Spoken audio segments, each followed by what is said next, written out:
Mark Zuckerberg testifying on Capitol Hill about the responsibility of tech companies in this ever-evolving world of social media and the negative impacts that we're seeing have on our teens. Joining me now is Dr. Renee Matthews, medical media personality. Doctor, you've been listening to the testimony from the CEO there about the responsibility of tech companies. What role do you think, medically speaking, they play to intervene in this difficult space? Unfortunately, they have a huge burden. They really need to make sure that there's every kind of protections to make certain that these children are safe. As you know, Mark Zuckerberg was saying, there is a lot of things that have been put in place. A lot of these platforms have parental controls. And it's just upon mom and dad knowing how to use them, which is where I think the disconnect happens. But there are parental controls. And then also, mom and dads are very busy. They're working, so they're not always paying attention to the screen time that their children are using. So, but I feel like the platforms do need to make sure that they have everything in place so that children, anyone under 18, is protected.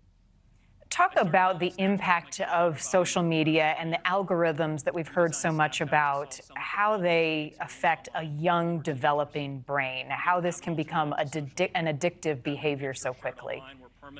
Well, it's crazy how the algorithms work. Whatever you're searching on your phone will start ending up on your searches on Instagram, Facebook, or whatever platform you're using. So children, they search crazy things, they search what they're curious about. They're curious about, sex, boys, girls, whatever. And so all these drugs, all these things, those are the things that are going to come up in their feed. And so that is where I think that these tech companies definitely need to make sure that somehow that doesn't happen for these children. And unfortunately, everything looks so great online. Kids think, oh, well, if I'm feeling down and that person is feeling great and this is what they did to do it, that's where you get the kids, that are buying the drugs on Snapchat and stuff. So.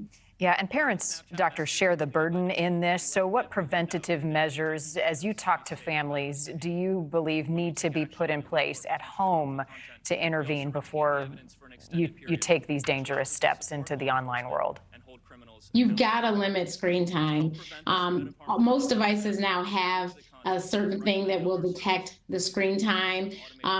All devices have parental controls so that you can't go into certain websites.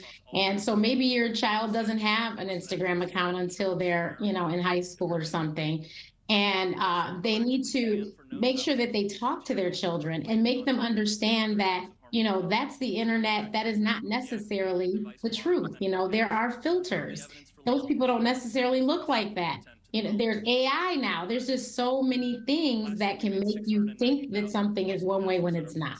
We all need to get on the same team here in an effort to protect our kids. Dr. Renee Matthews, thank you for listening in on this and appreciate your time today. No problem. Thank you so much. The U.S.